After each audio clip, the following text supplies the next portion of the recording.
क्या मैं जान सकता हूं जिसका मैं उपचार कर रहा था उसे मेरे अनुमति के बिना आप उस साई के पास कैसे लेके गए?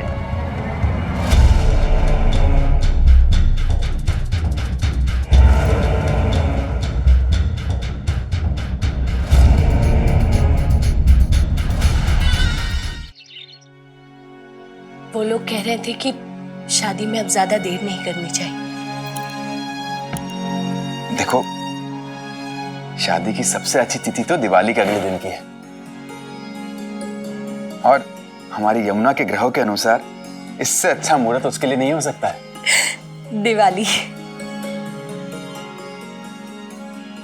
आओ, लेकिन दिवाली तो एक ही महीना दूर है और शादी की इतनी सारी तैयारियां करने के लिए हमें 2 महीने तो चाहिए ना।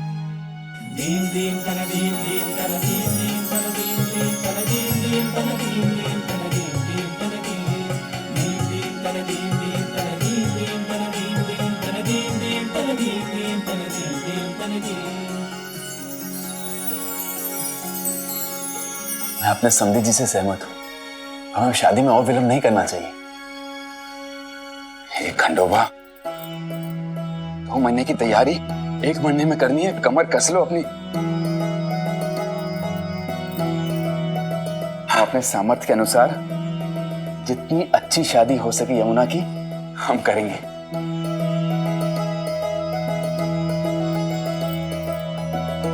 सबसे पहले ये शुभ तिथि साईं को तो बता दूं, उसके बाद फिर बाजार चले जाऊंगा। आओ आओ। आई, बाबा कहाँ चले गए? साईं से मिलने और फिर वहीं से बाजार चले जाएंगे। आई, पहली बार ऐसा हुआ है कि बाबा खंडोबा जी के भोग की थाल लेना भूल गए।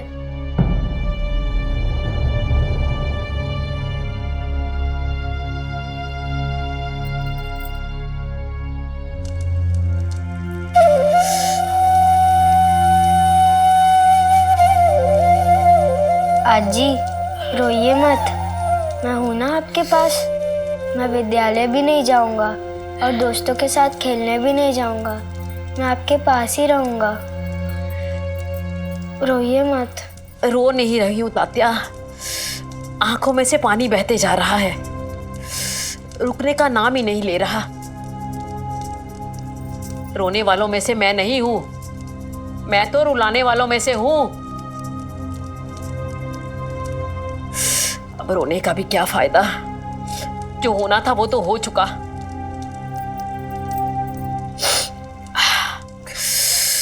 आई,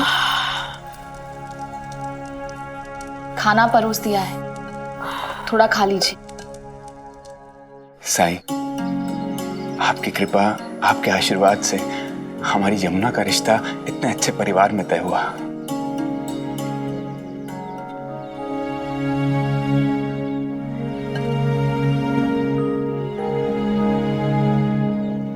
खालसापति जी,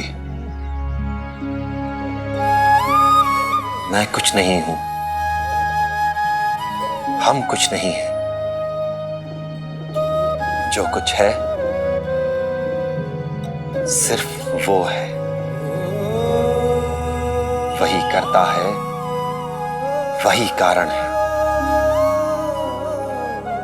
और आज आप उसे ही भूल गए। अपने सुख में उसका स्मरण ही नहीं रहा आपको। अब वो ढोंगी क्या लूटना चाहता है? मेरा मान सम्मान सब तो चला गया उसकी वजह से। मेरा अपना परिवार मेरे विरुद्ध हो गया। ठीक कहते हैं कुलकर्णी सरकार, 1 नंबर का पाखंडी है, पाखंडी। मेरा बस चले ना तो उसकी आंखों में भी वही रस डाल दूं जो मेरी आंखों में डाला था। फिर पूछो कैसा लग रहा है? आई, साईं ने कभी किसी का कोई नुकसान नहीं किया है। उसने आज तक जो किया है उससे सबको फायदा ही हुआ है। तभी तो लोग उसे इतना मानते हैं ना, और फिर बच्चे भी तो उससे इतना प्यार करते हैं। हाँ, तेरा तो फायदा हुआ ही है, तभी तो उसकी तरफदारी करती है तू। पहले खुद बनी मेरी आंखों की तकलीफ का कारण, फिर उस साई के पास ले गई जहर डलवाने के लिए मेरी आंखों में, ताकि मैं कुछ देख ना सकूं। जा, अब तुझे आजादी मिल गई है,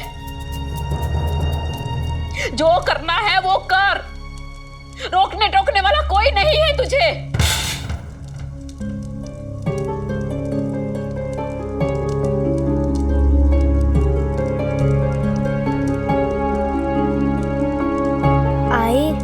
अज्जी ऐसा क्यों कह रही है कि साई ने उनकी आंखों में जहर डाल दिया है? क्या सच में साई ने? श्रद्धा और सबूरी रख तात्या, जो जहर को दवा बना दे वैसा अमृत है साई। साई साई साई, ये आप क्या कह रहे हैं साईं? मैं कुछ समझा नहीं। खंडोबा,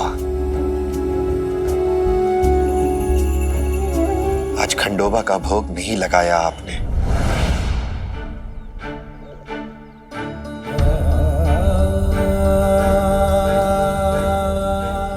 ये मैंने क्या कर दिया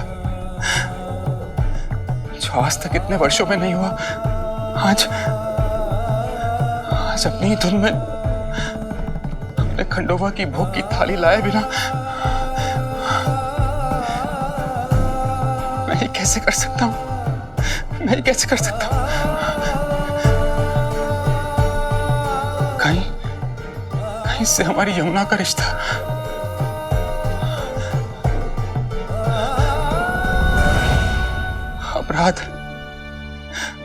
अपराध हुआ है मुझसे। खंडोबा, अपराध हुआ है मुझसे। हर इंसान का धर्म तय है महालसापति जी। जैसे माली का धर्म है पौधों को स्वस्थ रखना, मिस्त्री का धर्म है मजबूत घर की नींव रखना।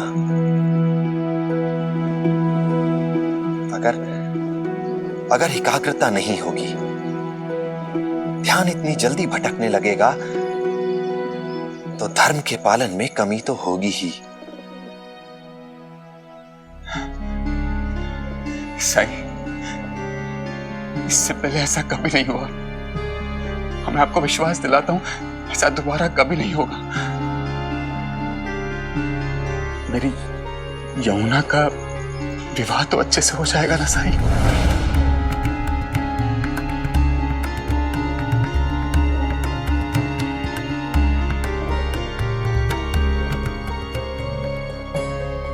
अल्लाह मालिक।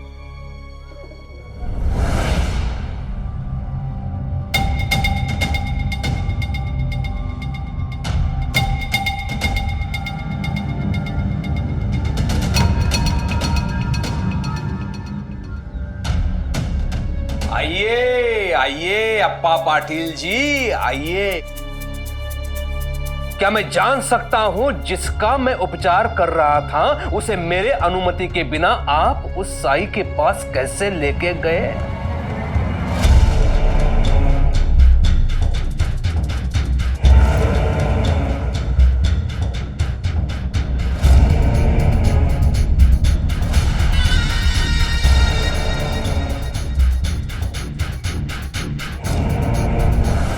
इनकी माताजी का मैं उपचार कर रहा था, वो भी निःशुल्क। जबकि मैं ये जानता था कि उनकी देखने की शक्ति नष्ट होती जा रही है।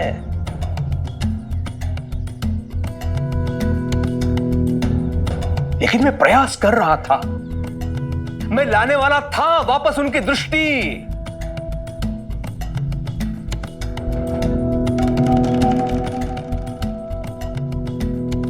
मेरे अनुमति के बिना ये लेके गए, और लेके गए तो किसके पास?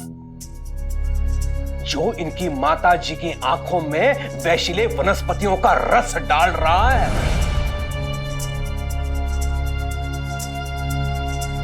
अरे मेरा सम्मान नहीं तो कम से कम अपनी माताजी का तो सम्मान करिए। उन्हें क्यों दंड दे रहे हैं आप? उस समय आई बहुत पीड़ा में थी और उनकी पीड़ा मुझसे देखी नहीं गई। तो सहने देते पीड़ा को। साई की उस जहरीली औषधि से तो अच्छा ही था।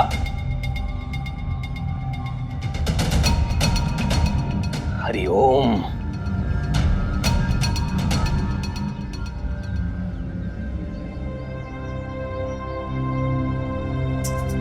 पुत्र ही अपनी मां पर अत्याचार कर रहा है, लेकिन देखिए ग्लानि है मुख पर। साई के मोह में अंधा होना देखा कितना खतरनाक होता है।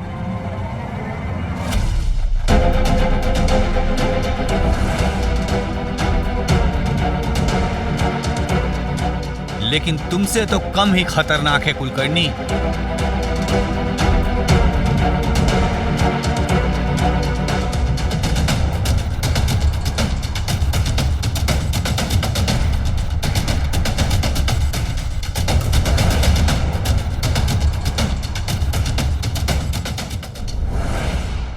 कौन है?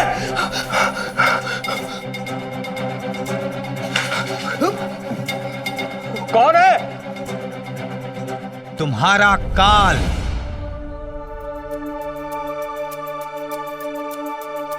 साहस है तो सामने आ। छुप के कहां बैठा है कायर? आऊंगा, और जिस दिन आऊंगा वो दिन तुम्हारे लिए अच्छा नहीं होगा।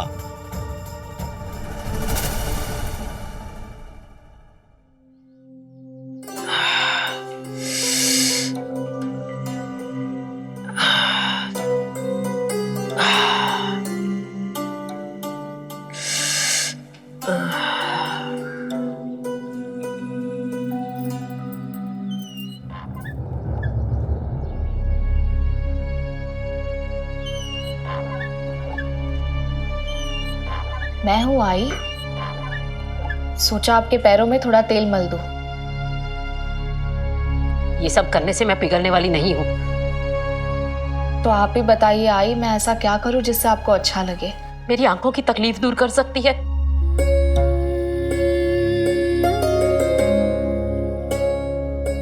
सब ठीक हो जाएगा आई, आप साई पर आस्था रखिए।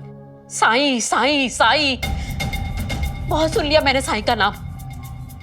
तुझे बहुत श्रद्धा है ना उस पे, आस्था है ना, और तू चाहती है ना कि मैं भी उस पे विश्वास करूं।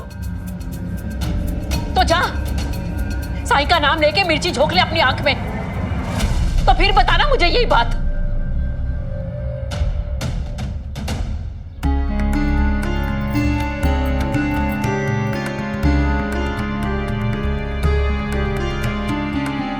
क्या हुआ, चुप क्यों हो?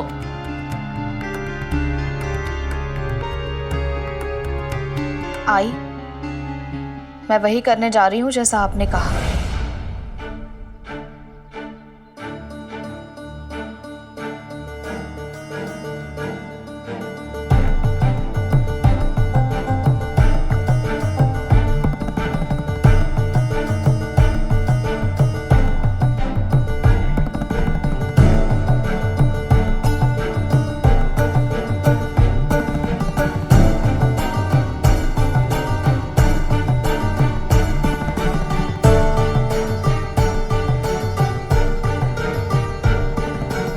नौटंकी बंद कर मेरे सामने।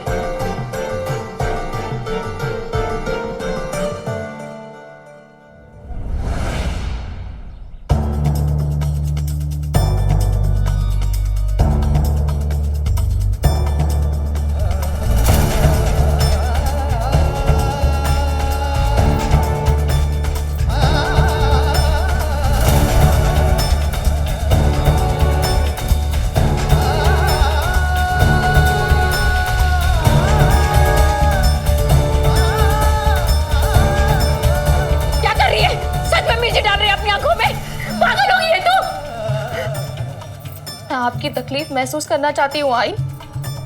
छोड़िए मुझे, नहीं छोड़िए आई, मुझे ये डालने दीजिए अपनी आंखों में। पागल हो गई है क्या? क्या कर रही है ये तू?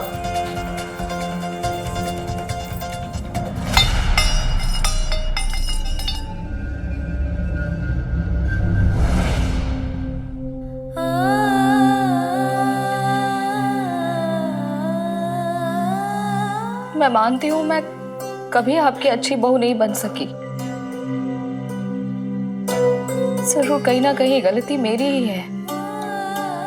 अगर आपको मुझसे ज्यादा यकीन उन 3 लोगों पर आया जिन्होंने हमारे घर चोरी की, तो गलती तो मेरी ही है ना। अगर मैंने हमेशा से आपकी बात मानी होती तो ऐसा कुछ नहीं होता। आप ठीक कह रही हैं, आपकी आंखों की रोशनी मेरी वजह से ही गई है। आई, आपको जो सजा देनी है ना मुझे दीजिए, मुझे आपकी तकलीफ बांटने दीजिए। आप मारिए मुझे आई, आप मारिए, मारिए मुझे आई। भाईजा!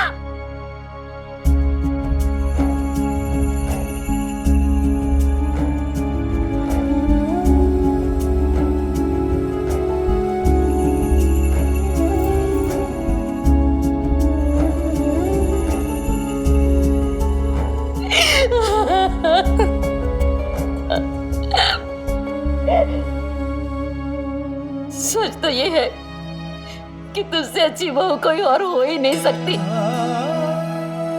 समस्या तो मेरी है कि तुझ जैसी बहू की सास बनने के काबिल नहीं हूं मैं। नहीं आई, नहीं। चुप, एकदम चुप। जीवन भर सुना है ना तूने मेरा, आज और सुन। तूने हमेशा सबकी भलाई की है, सबके बारे में सोचा है, लेकिन गांव में मुझे अप्पा की माँ से ज्यादा भाई साहब की सास समझकर मेरा सम्मान करते हैं, मुझे प्यार करते हैं। लेकिन जब लोग आकर मुझे ये बताते हैं ना कि भाईजान ने हमारी मदद कैसे की, तो मुझे गर्व महसूस होना चाहिए था, पर नहीं। उस वक्त मेरी सोच छोटी हो जाती थी, मुझे गुस्सा आता था तुझ पर, और मैं चाहती थी कि तू स्वार्थी बने, सिर्फ मेरी ही सेवा करे और ज्यादा मुझे वक्त दे। मुझसे तेरी भलाई देखी नहीं गई ना, इसलिए भगवान ने मेरी आंखें छीन ली कि मैं तुझे अपने मन की आंखों से देख सकूं, समझ सकूं। और वही हुआ। मैंने तुझे इतना भला बुरा कहा, कितने ताने दिए, उसके बावजूद भी तूने अपनी प्यार, अपनी जिम्मेदारियों में किसी तरह की कोई कसर नहीं छोड़ी। अंधी तो मैं तब थी जब तुझ में गुण नहीं, हम गुण ढूंढती थी।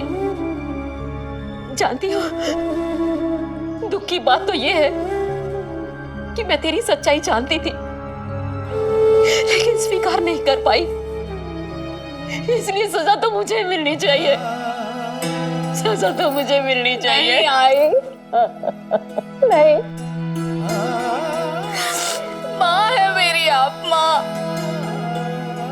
आपको कोई सजा नहीं मिलनी चाहिए। आप मुझे डांटती है, गुस्सा करती है, लेकिन मैं जानती हूँ कि उसके पीछे भी आपका प्यार ही है। हाय, मैं आपसे वादा करती हूँ, मैं हमेशा आपके पास रहूंगी। आपको मुझे आवाज भी नहीं देनी पड़ेगी, दिन रात आपकी सेवा करूंगी, कोई शिकायत का मौका नहीं दूंगी मैं आपको। मैं जानती हूँ, जानती हूँ।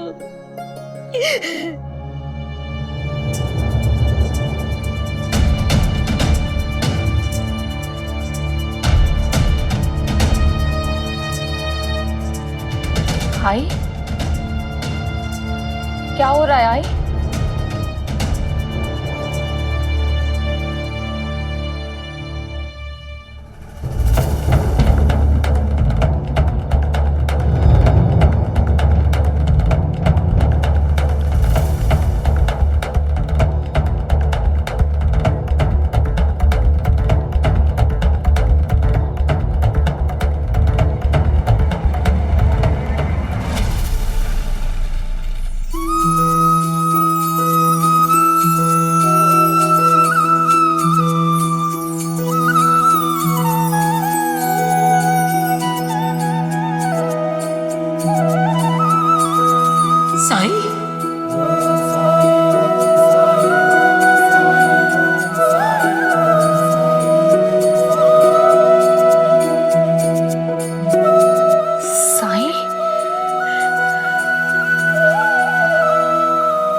भाईजान मैं देख सकती हूँ, मुझे सब साफ साफ दिखाई दे रहा है।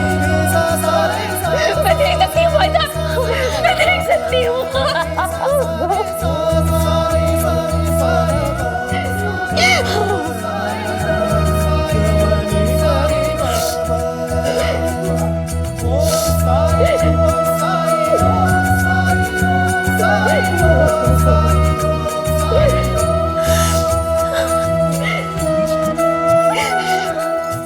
साई, साई ने मुझे ठीक किया है, उसने मेरी आंखें लुटाई है। ना उम्मीद की उम्मीद है साई, हर असंभव को संभव करने वाला है वो, हर दुख की दवा, हर सुख का मार्ग है वो।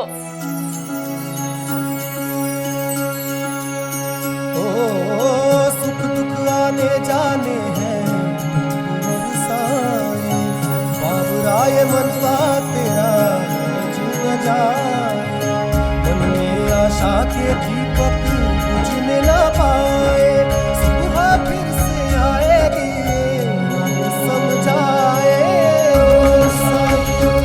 साई ओम साई ओम साई ओम साई ओम साई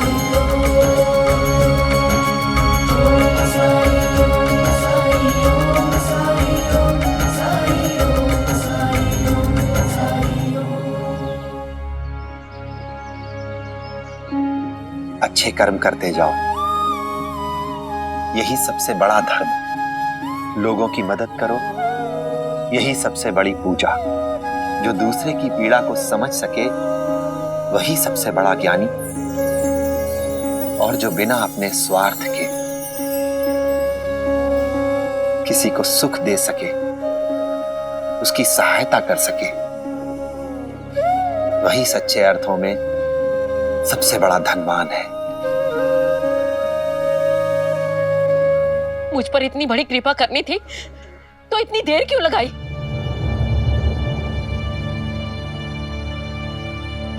क्यों अपना सत्य पहले नहीं दिखाया? परीक्षा ले रहा था मेरी? क्या मिला तुझे? मुझे इतने दुख देके, मुझसे इतने पाप करवाकर क्या मिला तुझे? मेरे कितने दिन बर्बाद कर दिए तूने, जानता है तू? लोग कहते हैं तू भगवान का रूप है, लेकिन भगवान इतना निर्दयी कैसे हो सकता है?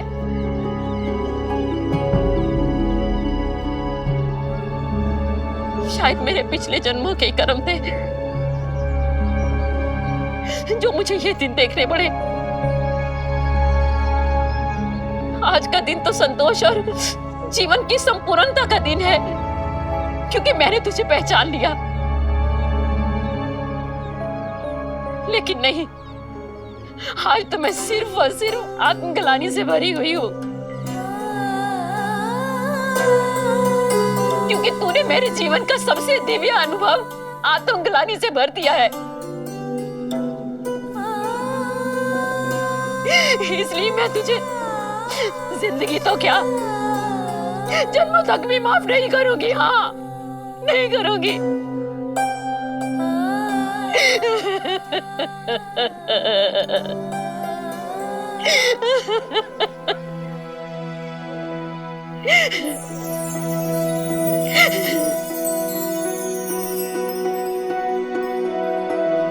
मत करिए माफ,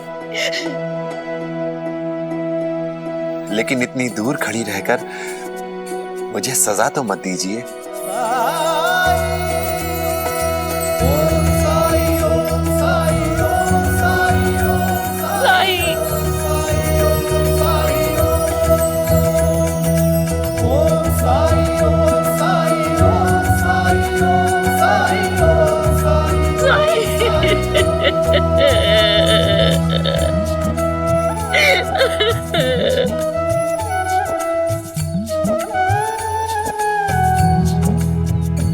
आप मेरी माँ की माँ हैं।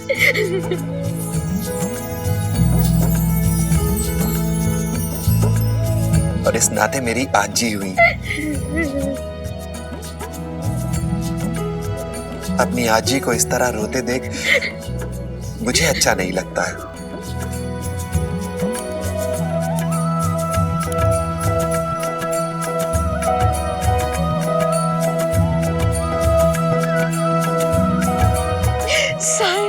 आजी,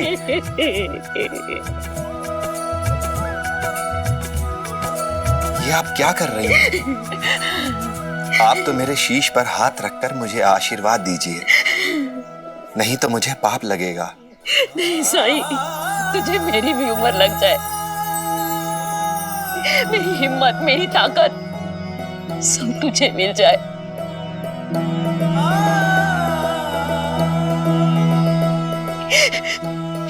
क्योंकि जो तू कर रहा है ना वैसा ही करते जा। मेरे जैसे अंधे लोग बहुत हैं, जिनकी आंखें होते हुए भी अच्छाई और सच्चाई देख नहीं पाते। तू अंधों को रोशनी दिखा साईं। तू जानता है, अगर मेरी आंखों की रोशनी नहीं जाती तो मैं अपने मन के अंधकार को ना देख पाती थी, ना बाहर निकाल पाती थी।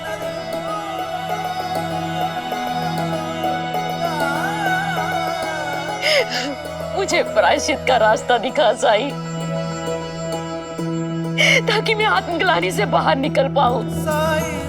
मुझे माफ कर दे साईं, मुझे माफ कर दे।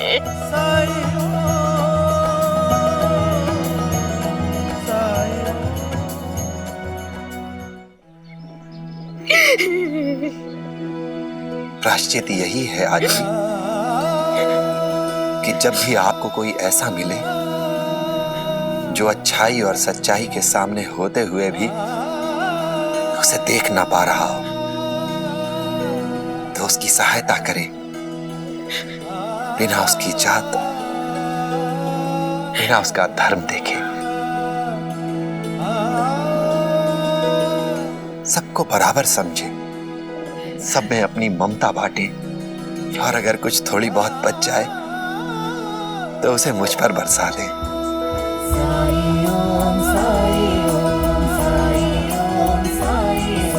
साईं,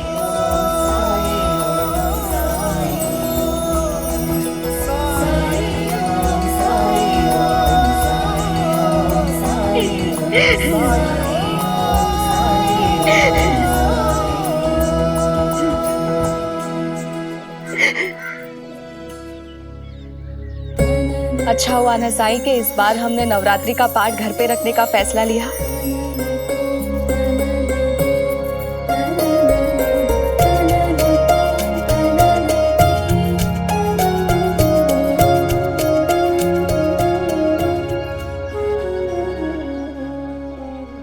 साई ही है जो ग्रहण बनकर मेरे जीवन पर छाया हुआ है। आज तक किसी में इतना साहस नहीं था कि मेरे तरफ आंख उठाकर देख ले, तो फिर इतना बड़ा दुस्साहस किसने कर दिया? मुझ पर चिल्लाया गया और वो तीर हरिओम हरिओम।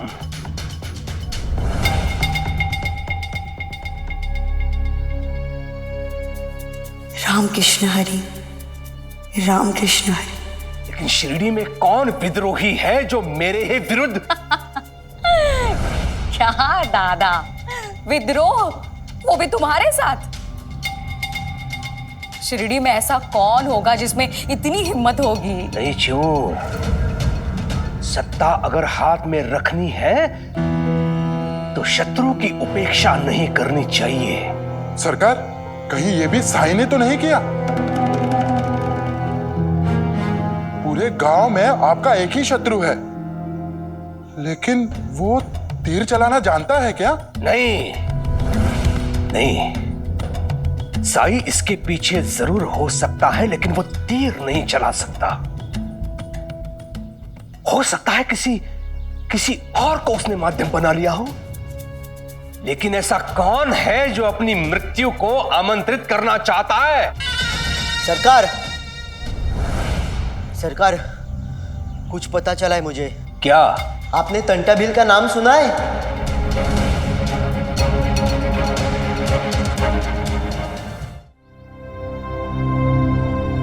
हाँ, वो आदिवासी डाकू। क्यों, उसका क्या? वो अमीरों को लूटकर सारा धन गरीबों में बांट देता है। अंग्रेज, धनी, साहूकार, ये हमेशा उसके निशाने पर रहते हैं। मैंने तो सुना है सरकार, पास के गांव के मुखिया और साहूकार को लूटा है उसने। कहीं ऐसा तो नहीं कि आप भी उसके निशाने पर है? और जो हुआ वो उसी के किसी साथी ने।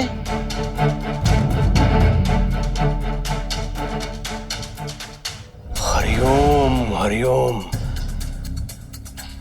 तुम दोनों शिरडी के कोने कोने पर दृष्टि बनाए रखना। किसी पर विश्वास मत करना, हर व्यक्ति पर संदेह करना। मैं सरकार हूं, कुलकर्णी सरकार। मुझे छूने की कोई हिम्मत नहीं कर सकता, कोई भी नहीं। हरिओम।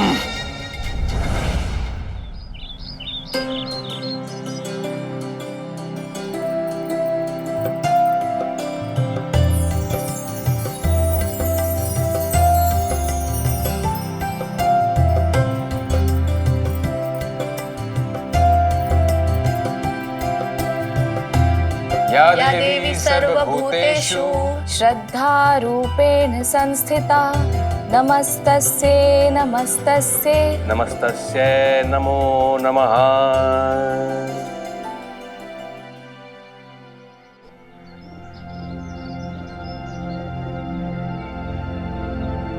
अब कैसी लग रही है द्वारका माई?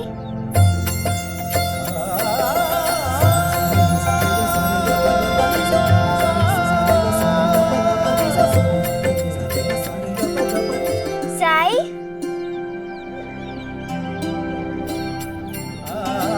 मैं ये लाया।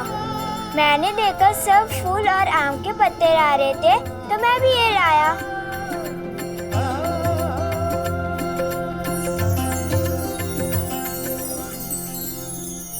क्या तुम लोग जानते हो कि नवरात्रि क्यों मनाई जाती है? मैंने सुना है देवी माँ आती है, सारे घरों को सजाया जाता है और हर जगह जागरण करते हैं। नवरात्रि का मतलब होता है 9 रात और 10 दिन तक हम लोग देवी माँ की पूजा करते हैं।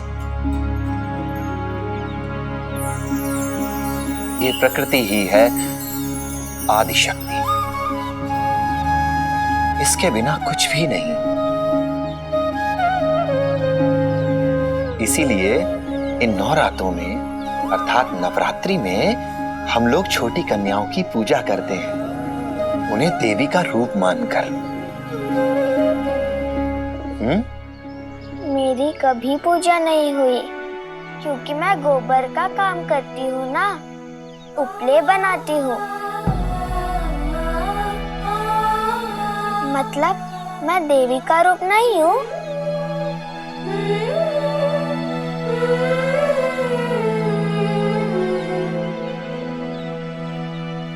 नहीं लक्ष्मी, हर कन्या, हर स्त्री में देवी माँ की शक्ति है, तुम में भी है।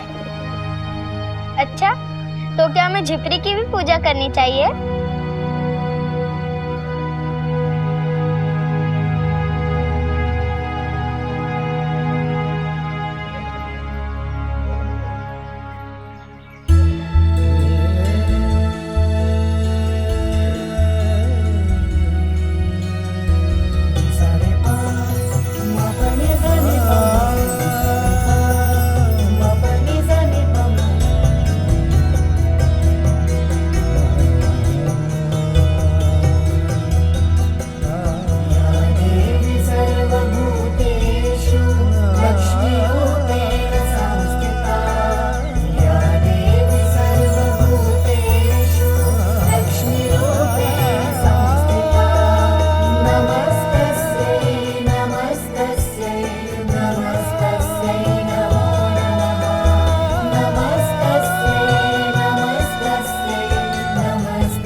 चिवताई तैयार हो गई आप? आई गॉड, घर में नवरात्रि की इतनी सारी मिठाइयाँ बन रही है। नवरात्रि में देवी के पाठ सुनने जाऊंगी। आई गॉड, आई गॉड। चिवताई क्या हुआ आपको? सर में बहुत दर्द हो रहा है मेरे, और खुजली भी। हाँ? कान में खुजली हो रही है और झंझनाहट हो रही है मेरे हाथों में बहुत, और पैर में जैसे बहुत सारी चींटियां दौड़ रही है एक साथ, और आंखों के सामने ना जैसे सब नाच रहा है वहीनी, और मेरे पेट में जैसे। मैं आपके दादा को संदेश भिजवा दूं? आज ही दूसरे गांव गए हैं, ज्यादा दूर नहीं पहुंचे होंगे। नहीं नहीं, नहीं, दादा को तकलीफ देने की क्या जरूरत है वहीनी, रहने दो, मैं ठीक हो जाऊंगी। आराम करूंगी ना तो अच्छा लगेगा, और आराम करूंगी तो और अच्छा लगेगा मुझे। आपके साथ कहीं आ गई तो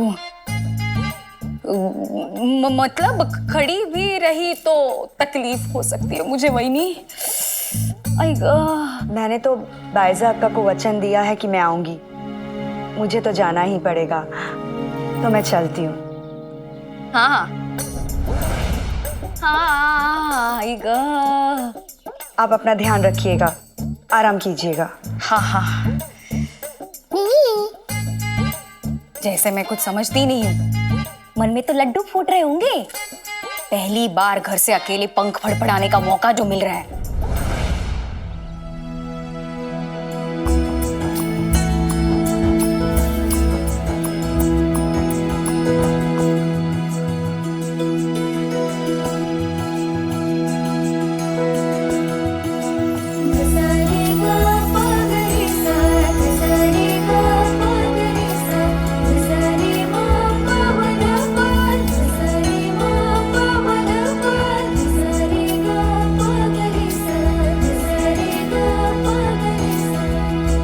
इतने सालों में पहली बार मैं घर से बाहर कदम रखूंगी, गांव के लोगों को देख पाऊंगी, मिल पाऊंगी, उन्हें जान पाऊंगी,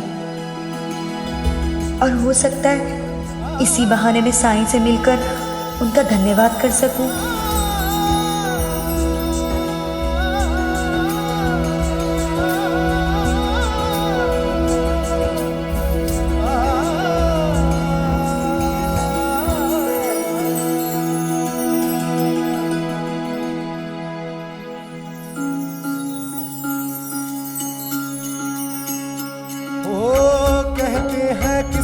जिसको कर्म का फल है, जीवन में कर्म योग का मार्ग ही अटल है। जो कुछ है हाथ में तेरे एक यही पल है, अच्छे कर्म किए जाए तो जीवन सफल है। ओम साई ओम साई ओम साई ओम साई ओम साई ओम साई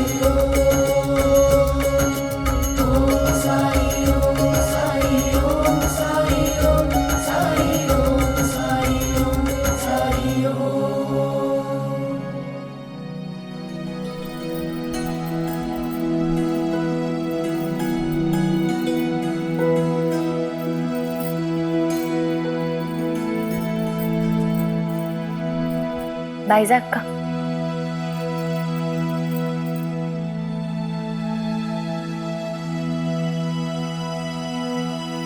बायजा अक्का,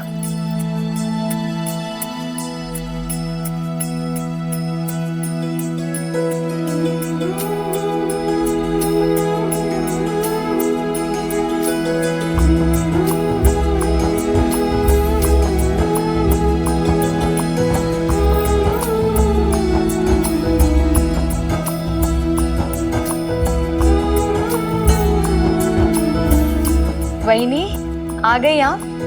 पूजा हो गई है, पाठ शुरू करें?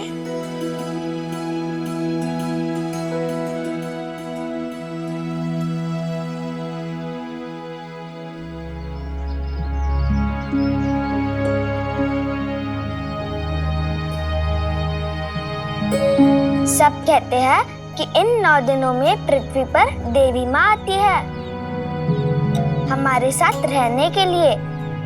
हमें उनकी जरूरत है, उनके आशीर्वाद की जरूरत है, इसीलिए हम उनकी पूजा करते हैं। लेकिन उन्हें हमारी क्या जरूरत? भगवान को भक्तों की उतनी ही जरूरत होती है जितनी की भक्तों को भगवान की। तुमने वो कहानियां नहीं सुनी हैं जिसमें देवी देवता अपने भक्तों के सपनों में आकर कहते हैं कि मेरी पूजा करो? तो क्या हमारी तरह देवी माँ भी 9 दिनों का इंतजार पूरे साल करती हैं? क्यों नहीं? तो आपके पास जो लोग आते हैं आपसे मिलने के लिए, आपसे मदद मांगने के लिए, तो क्या आपको भी उनकी उतनी ही जरूरत है?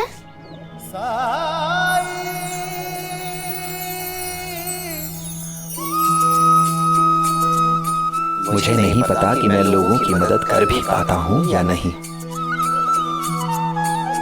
लेकिन लोग मेरे पास आते हैं ये विश्वास लेकर कि मेरे सहयोग करने से उनकी परेशानी कम होगी। तो मेरे लिए इससे ज्यादा सम्मान की बात क्या हो सकती है?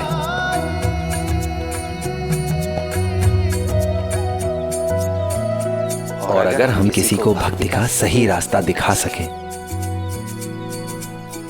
वहीनी आ गई आप? पूजा हो गई है, पाठ शुरू करें?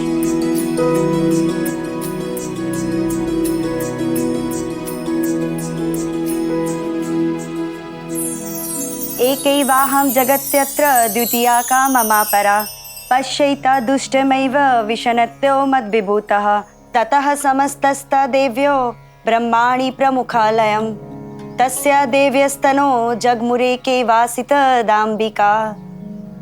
फिर देवी ने कहा, इस संसार में एक मैं ही हूं, मेरे अलावा दूसरा कोई नहीं। ए दुष्ट शुंभ, ये देख, ये सारी शक्तियां मेरी ही हैं, जो मुझ में ही प्रवेश कर रही है। और ऐसा कहने के पश्चात ब्रह्माणी को प्रमुख रख सभी देवी के शरीर में लीन हो गई और केवल अंबिका रह गई। जब इतनी सारी दैवी शक्तियां एक ही देवी में लीन हो तो वो देवी कितनी शक्तिशाली हो गई होगी।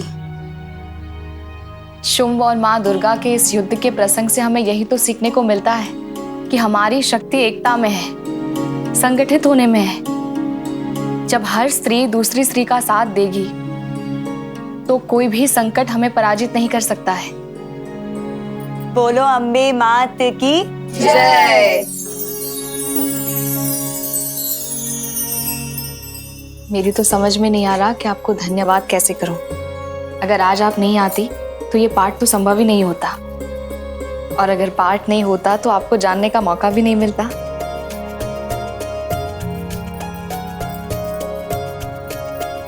ये तो मेरे लिए सम्मान की बात है। आज पाठ के लिए कोई ब्राह्मण आते तो मैं उन्हें दक्षिणा जरूर देती, पर आपको मैं क्या दे सकती हूँ? आप ही बताइए मुझे। मांगना तो मैं भी चाहती हूँ आपसे कुछ, लेकिन समझ नहीं पा रही हूँ कि मैं कैसे कहूँ। संकोच मत कीजिए, मांगिए ना। मैं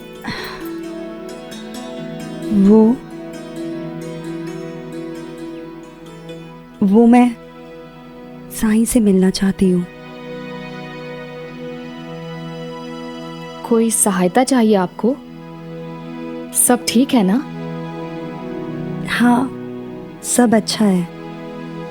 बस मुझे उन्हें एक बात के लिए धन्यवाद कहना है। द्वारका माई जाना है तो देर किस बात की, अभी चलते हैं। हाँ,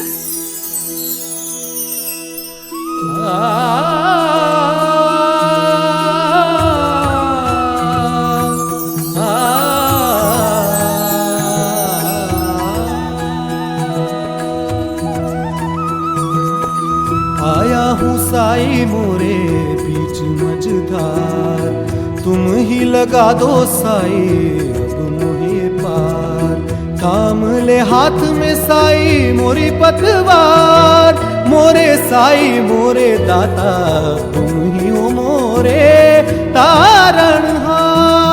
ओम साई ओम साई ओम साई ओम साई ओम साई ओम साई ओम साई ओम साई ओम साई ओम साई ओम साई ओम साई ओम साई ओम साई ओम साई ओम साई ओम साई ओम साई ओम। राम कृष्ण हरे।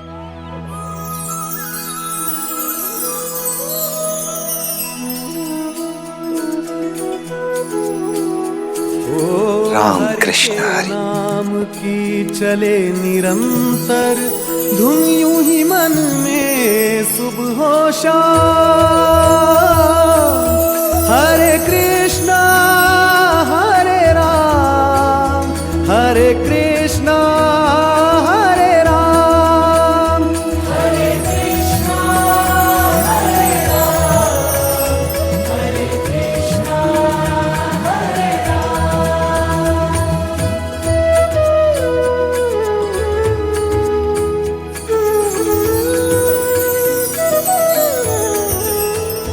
ओ जिसके हृदय में दया भरी हो, करुणा में जो सर्वोपरि हो, निर्बल का जो बने सहारा, हृदय वही तो हरि का धाम। हरे कृष्णा हरे राम हरे कृष्णा हरे राम। ओम साई ओम साई ओम साई ओम साई ओम साई ओम साई ओम साई ओम साई ओम साई ओम साई ओम साई ओम साई।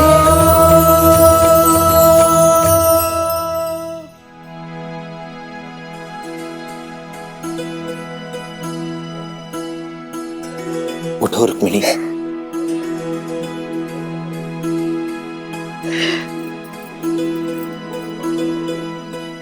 मैं जब जब मुश्किल में थी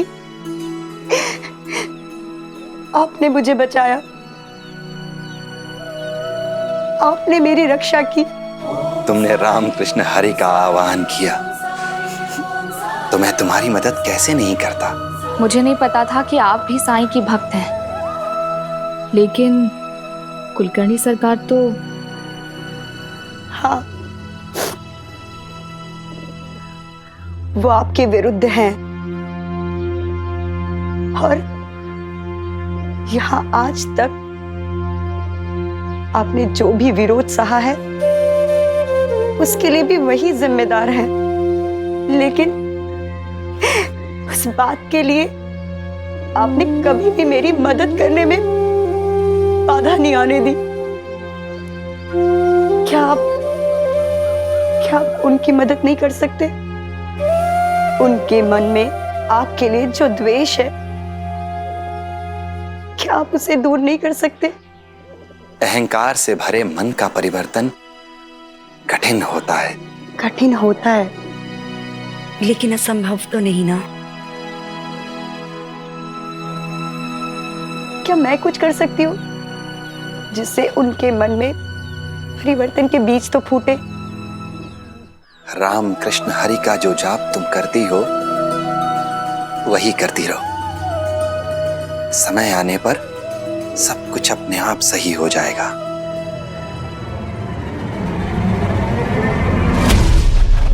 माँ यहाँ क्या कर रही है? कहीं पिताजी को पता तो नहीं चल गया कि मैं यहाँ आया हूँ? केशव आओ।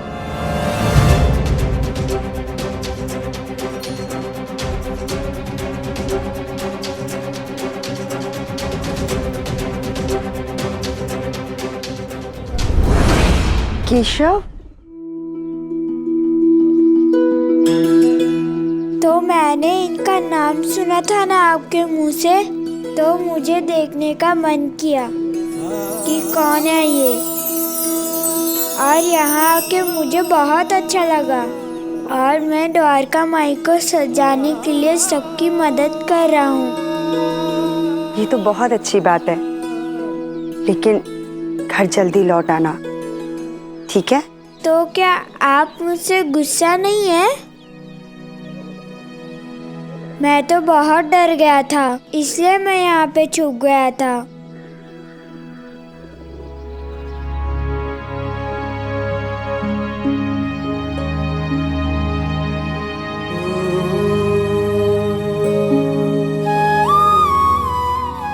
कभी कभी हम उन चीजों से डरने लगते हैं जिनसे डरने की हमें कोई जरूरत ही नहीं होती है, जैसे माँ का गुस्सा। माँ का गुस्सा भी उसकी चिंता का एक रूप है, उसके प्रेम का एक रूप है, उसकी ममता का एक रूप है। इसीलिए कभी भी डर के माँ से कुछ नहीं छुपाना चाहिए। माँ सही गलत का भेद बता देगी। अगर कभी कुछ गलत कर भी दिया तो माँ सही रास्ते पर ले आएगी। साईं, घर लौटने का समय हो गया है।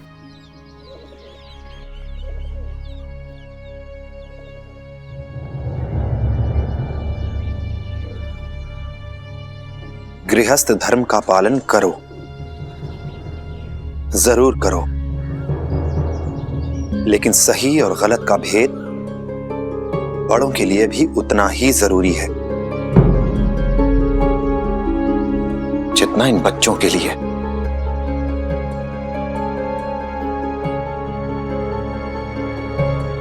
अगर कुछ गलत होता देख हम उसे देखते रहें, उसे सहते रहें, तो भले ही हमारे मन में किसी भी धर्म का भाव हो,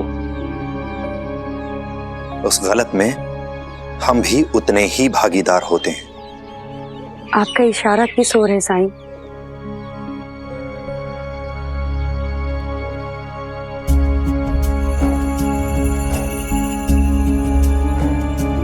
परीक्षा, एक और परीक्षा।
माँ,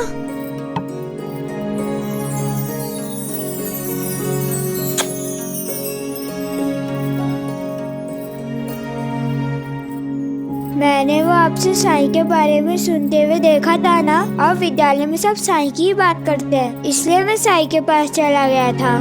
लेकिन आप वहाँ कैसे चली गई थी? कहीं पिताजी को पता?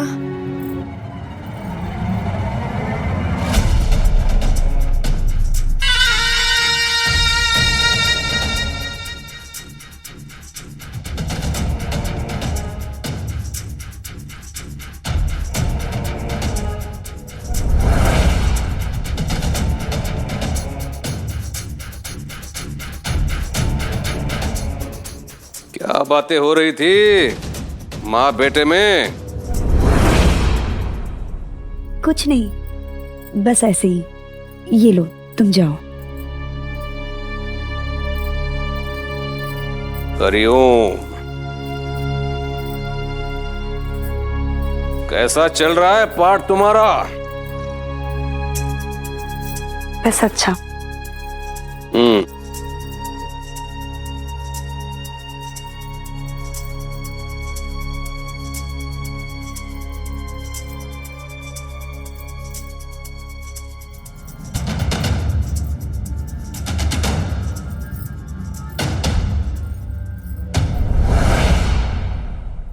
चलिए चिउताई, तैयार है आप? फिर से आ गई। 9 दिन तक नए नए बहाने बनाती फिरूं क्या? क्या कर रही हैं आप चिउताई? क्या? अटक गई मैं चूड़ी निकालने के लिए झुकी और अटक गई। कमर में मोच आ गई मेरे। आइए मैं मदद कर देती हूँ आपकी। नहीं, मैं कर लूंगी। वही नहीं, हाथ मत लगाओ, बहुत दर्द हो रहा है। वही नहीं, तुम जाओ, पाठ के लिए देर हो जाएगी तुम्हें। आईगा, मैं कर लूंगी। जाओ। आई। ठीक है। जाओ। आई।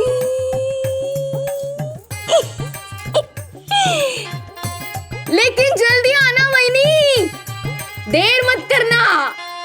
देर से आओ, मुझे क्या। चले पार्ट के लिए नहीं जाने? चिउताई मैं अरे मैं साथ न चलने के नए बहाने बना रही हूँ रोज, और ये मान भी जाती है। ऐसा क्यों नहीं कहती कि चलो चिउताई साथ चलो। नहीं, मैं नहीं जाना चाहती, ये तो मैं समझती हूँ, लेकिन इसे मुझे ले जाने में दिलचस्पी क्यों नहीं है? कहीं कोई गड़बड़ तो नहीं?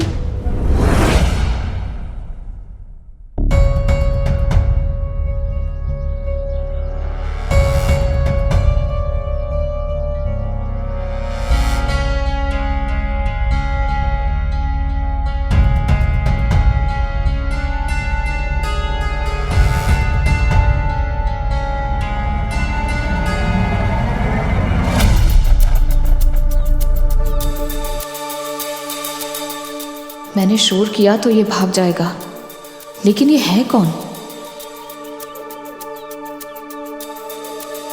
झिपरी,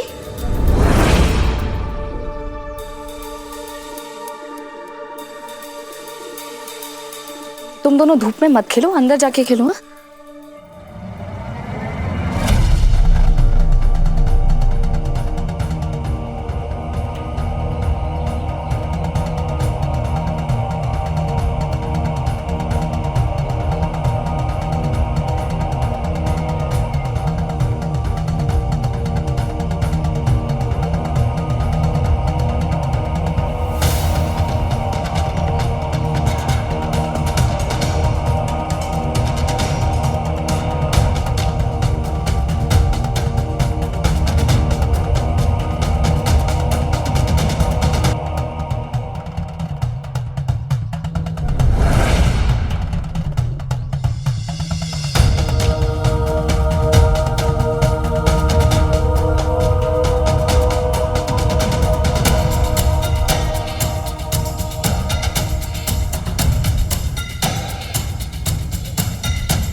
कौन हो?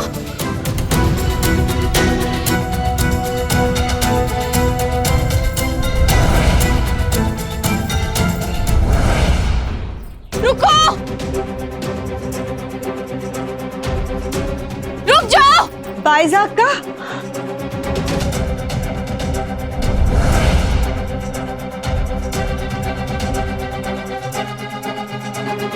बाइज़ाक, आप ठीक तो है ना?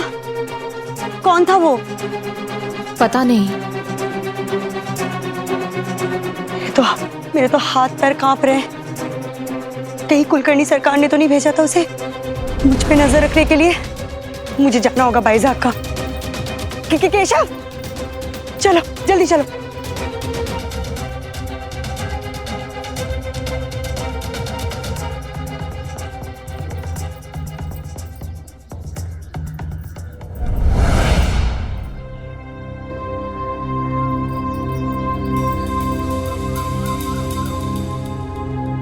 अब कहीं ऐसा ना हो कि कुलकर्णी सरकार वहिनी के घर से बाहर निकलने पर पाबंदी लगा दे। काश मैं उनकी मदद कर पाती। नहीं भाईसामा, इस जीवन में हर इंसान को अपनी लड़ाई खुद ही लड़नी पड़ती है। साईं, जब उसने मुझे धक्का दिया तो मुझे ऐसा लगा उसके पास कोई हथियार था। कहीं उसके यहाँ आने के पीछे कोई और मकसद तो नहीं था? भाईसामा, अगर किसी की नियति में यहाँ आना है तो मैं और तुम उसे रोक नहीं सकते।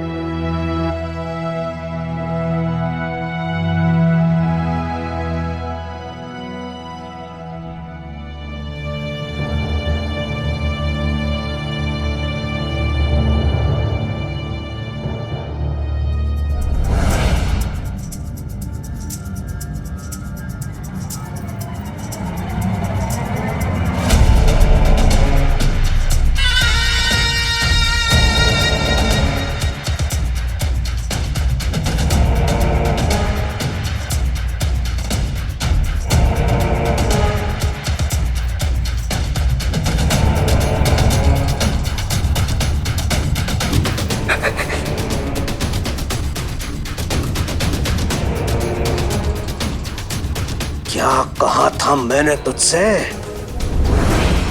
हाँ? क्या कहा था? फिर भी तू कल देर से लौटी और आज भी। मैंने तुझसे ये भी कहा था कि चीऊ को तो साथ में लेके जाएगी, लेकिन तूने उसे आने से मना कर दिया।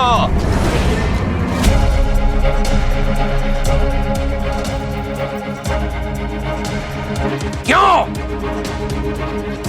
क्योंकि मेरे आदेश की अवमानना तुमने रुक्मिणी। हरिओम। अरे दादा, एक बार नहीं, दो बार मना किया। कहा कि घर पे ही रहना। अब बोलो।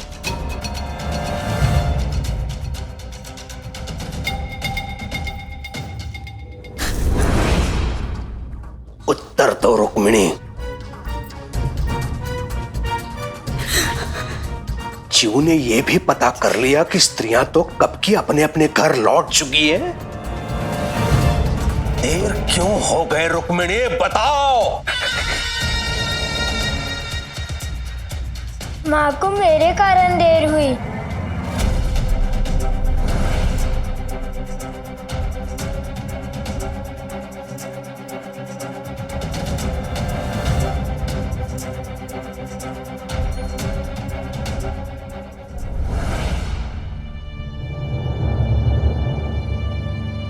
माँ मेरे साथ थी।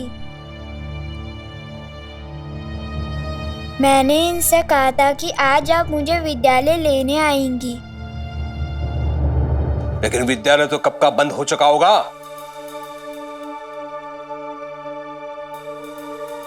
वो पिताजी, मैं ही बच्चों के साथ खेलता रहा। माँ ने बहुत कहा देर हो रही है, घर चलो, लेकिन मैंने इनकी बात नहीं सुनी।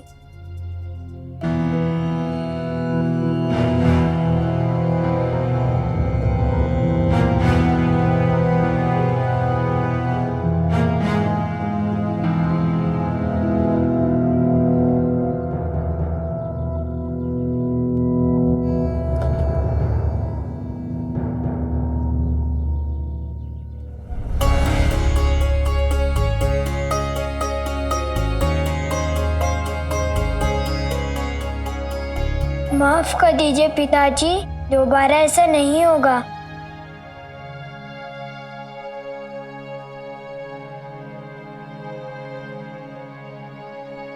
ठीक है, उठ जाओ और जाओ, जाके स्नान करो, जाओ।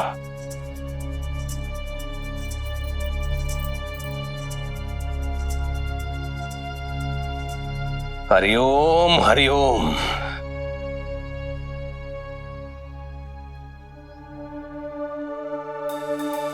केशव का व्यवहार कुछ विचित्र लग रहा है मुझे इन दिनों। न जाने किस किस के साथ खेलता रहता है। हरिओम।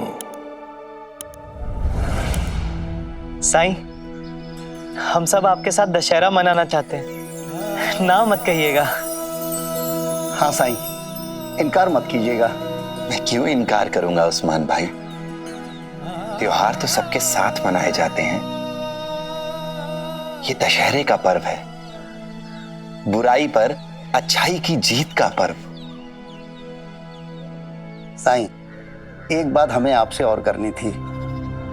आज जो हालात पूरे भारत में हैं, जगह जगह अंग्रेजी हुकूमत के खिलाफ विद्रोह हो रहे हैं। हर जगह अंग्रेजी सिपाहियों और विद्रोहियों के बीच लड़ाइयाँ हो रही हैं और इस मौके का फायदा उठाकर डाकू लुटेरे लूटपाट कर रहे हैं। इस वजह से हमें आपकी बहुत फिक्र है, क्योंकि आप गांव के बाहर यहाँ द्वारका माई में रहते हैं और वो भी अकेले। मुझसे कोई क्या लूट ले जाएगा उस्मान भाई? और जो कुछ मेरे पास है उसे पाने के लिए तो उसे समर्पण करना होगा। फिर ले जाए, मेरी किसी से कोई दुश्मनी नहीं है। साईं, लेकिन इस गांव में आपके कुछ दुश्मन हैं। कुलकर्णी सरकार के बारे में बात कर रहे हैं ये? नहीं, कुलकर्णी सरकार को भी मैं अपना दुश्मन नहीं मानता। मैं तो उन्हें अपना वो दोस्त मानता हूं जिसे मेरी मदद की जरूरत तो है, लेकिन मदद मांगने में हिचकिचा रहा है।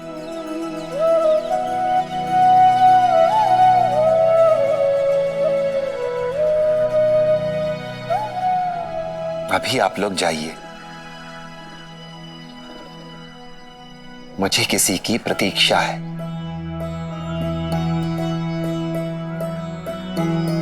प्रतीक्षा? किसकी साईं? है कोई? पर ऐसा कौन है जो हमारे होते हुए यहां नहीं आ रहा है? समय आने पर पता चल जाएगा। ओम साई, ओम साई, ओम साई,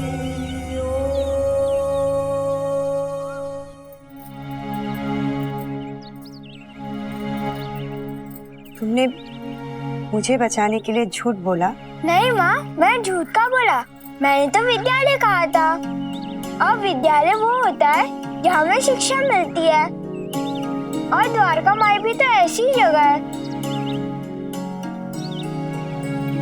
और साईं के विद्यालय में क्या क्या सीखा तुमने? मैंने बहुत कुछ सीखा माँ। सबके साथ मिलके रहना, सबकी मदद करना, और सबके साथ अच्छे से बात करना, और सबको बराबर समझना। तुम नहीं जानते हो केशव, साईं का आशीर्वाद तुम पर होना कितनी बड़ी कृपा है। मैं धन्य हुई। राम कृष्ण हरि, राम कृष्ण हरि।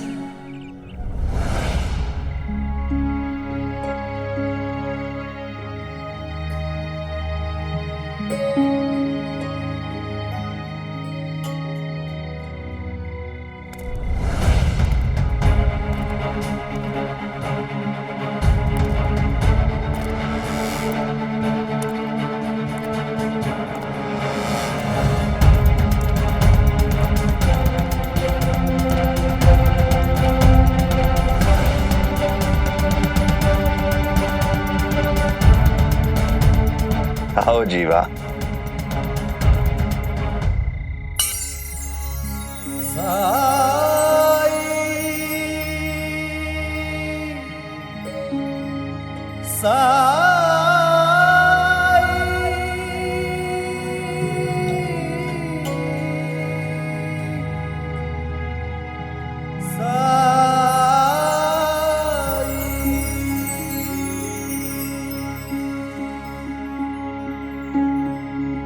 साई, दोपहर में आए भी और बिना मिले चले गए।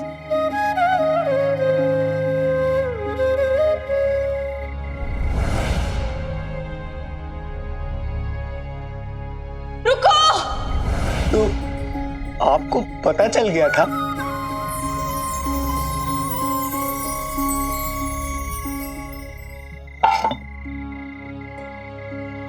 लो। बहुत दिनों बाद शिरडी लौटे।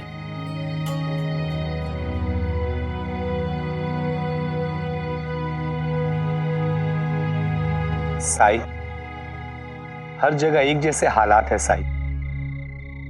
जहां अमीर है वहां गरीबों को कुचला जा रहा है। अमीर और अमीर होते जा रहे हैं, गरीब और गरीब होते जा रहे हैं। अंग्रेजी हुकूमत भी अमीरों का ही साथ दे रही है, इससे गरीबों को और अत्याचार सहन करने पड़ रहे हैं। अब देखिए ना साई, जमीन हमारी है पर इसमें कोई हक नहीं है हमारा। ऐसे कानून है पर न्याय नहीं है। मैं जितनी दूर गया साई, व्यवस्था पर मेरा गुस्सा उतना ही बढ़ता गया। गुस्सा बुरी चीज नहीं है जीवा। गुस्सा अगर अपने स्वार्थ को पूरा करने के लिए किया जाए तो हमारा सबसे बड़ा शत्रु बन जाता है। और यही गुस्सा अगर संसार के दुख, समाज की तकलीफ और लोगों पर हो रहे अत्याचार से उत्पन्न हो, तो यही गुस्सा परिवर्तन का माध्यम बनता है। समाज को बदलने की ऊर्जा बनता है यह गुस्सा।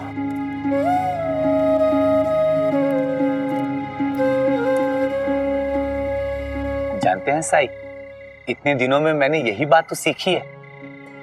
आपने टंटिया भील का नाम सुना है? लोग उन्हें टंटिया मामा कहकर बुलाते हैं। सच्चे राष्ट्रभक्त हैं, लेकिन अंग्रेज हुकूमत ने उन्हें बागी घोषित कर दिया। मैं उनसे मिला हूं साई, बहुत अच्छे इंसान हैं। गरीबों के लिए मसीहा हैं, अमीरों के लिए आतंक। अमीरों को लूटकर गरीबों में बांट देते हैं सब। साई, उनका मानना है सरकारी खजानों को लूटना कोई गुनाह नहीं है, क्योंकि ये तो हमारा है और वो हमारे खिलाफ इस्तेमाल कर रहे हैं। सच्ची तो है ना साई, कुलकर्णी जैसे लोग इतने आराम से रहते हैं और आप इतनी गरीबी में, ऐसे इस खंडहर में क्यों? तुम्हें लगता है मैं गरीब हूं जीवा? क्यों लगता है?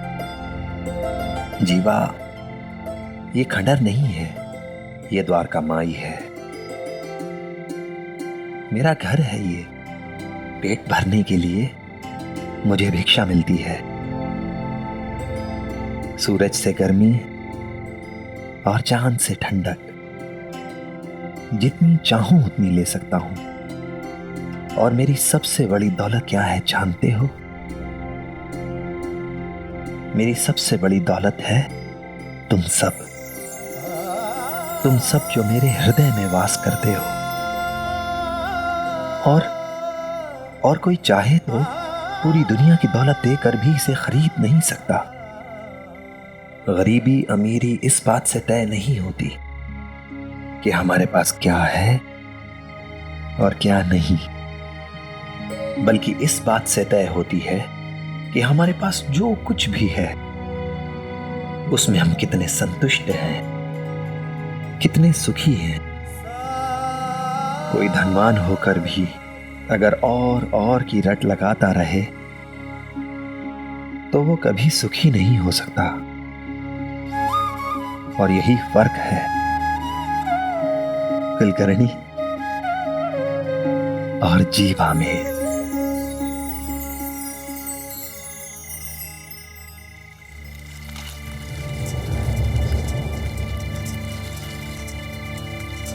साई, लगता है कोई है। मैं बिल्कुल नहीं चाहता कोई मुझे यहां देखे। मैं आपसे बाद में मिलूंगा। चलता हूं साई।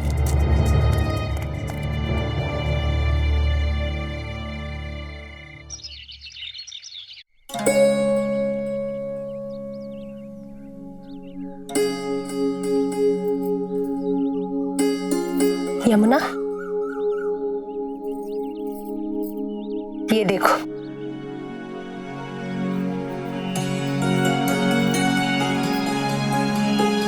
बहुत सुंदर है।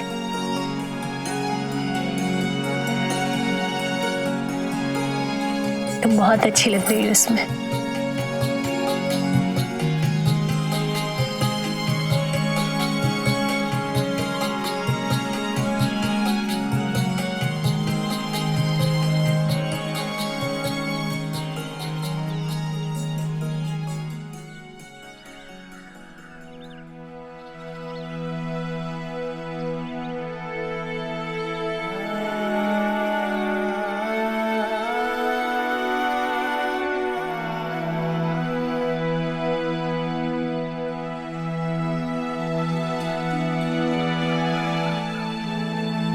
आओ।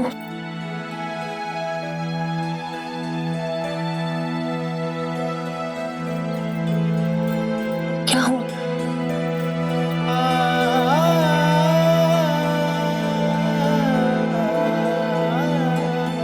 एकदम से एहसास हुआ कि ये आखिरी दशहरा होगा यमुना के साथ। फिर तो उसका विवाह हो जाएगा और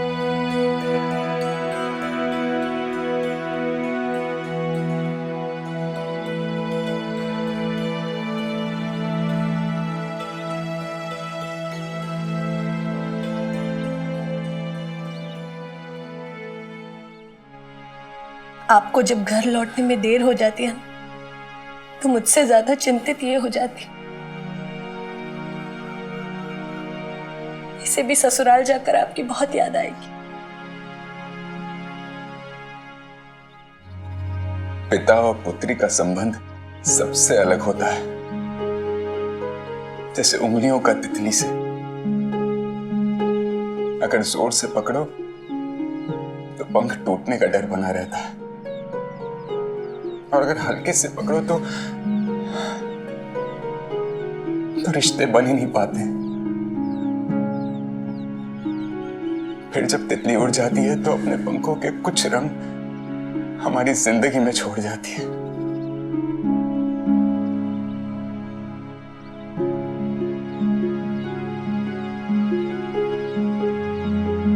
कठिन तो होगा, इसको देखे बिना तो मैं घर से नहीं निकलता हूं। हाँ, और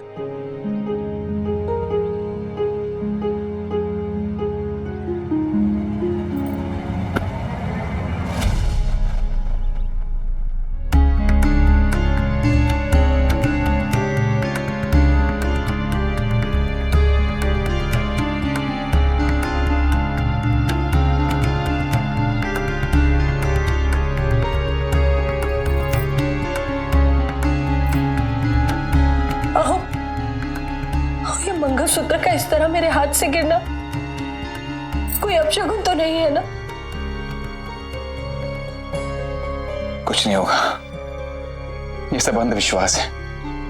मेरा विश्वास रखो, कुछ नहीं होगा।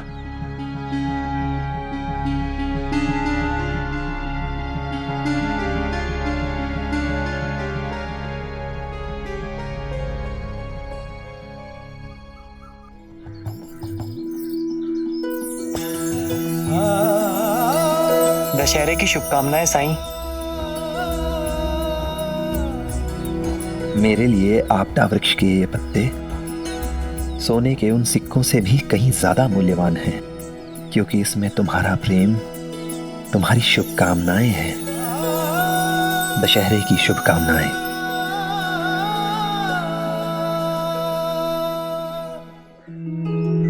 साईं,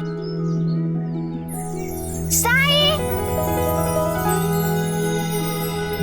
दशहरा की बधाई साईं। दशहरे की शुभकामनाएं लक्ष्मी, ये लो।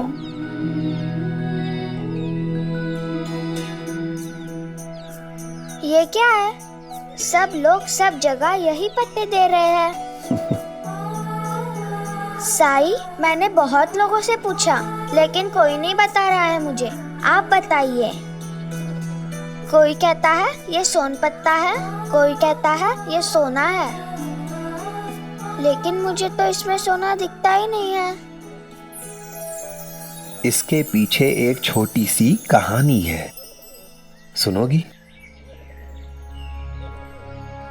तो बात अयोध्या की है।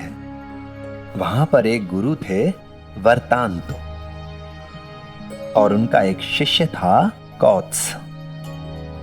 कौत्स गुरु वर्तांतु के आश्रम में पढ़ता था।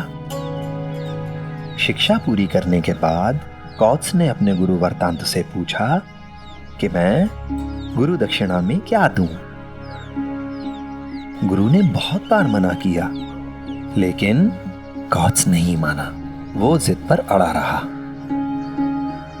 बार बार पूछने पर गुरु वर्तांतु ने कौत्स से कहा कि ठीक है, अगर तुम देना ही चाहते हो तो गुरु दक्षिणा में मुझे 14 करोड़ सोने के सिक्के दो। कौत्स ये सुनकर हैरान रह गया। उसने कभी सोचा भी नहीं था कि गुरु वर्तांतु इतनी बड़ी गुरु दक्षिणा मांगेंगे। फिर कौत्स ने क्या किया? उस समय अयोध्या के राजा कौन थे जानती हो?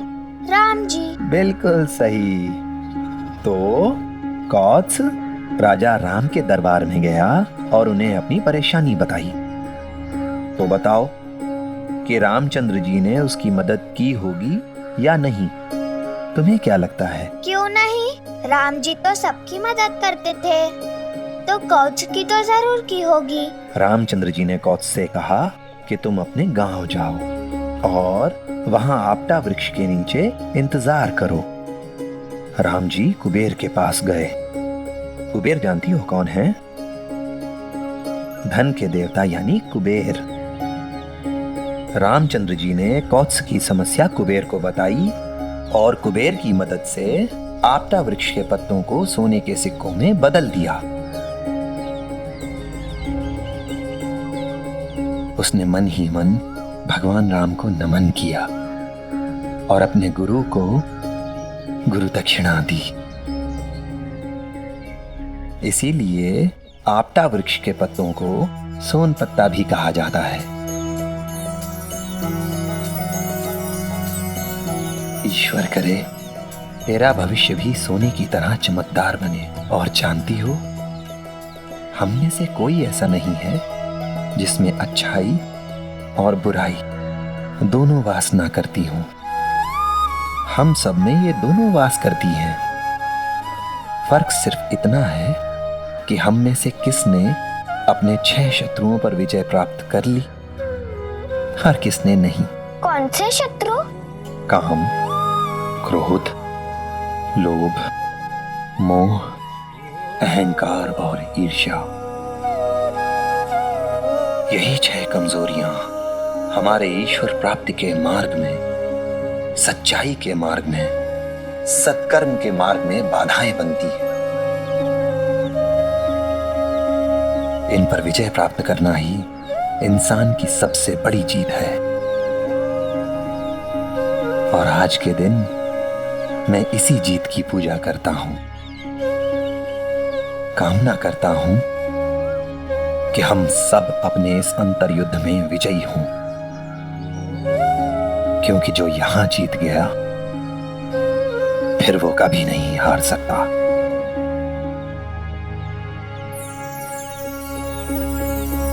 काम, क्रोध, मोह, लोभ, अहंकार और ईर्ष्या।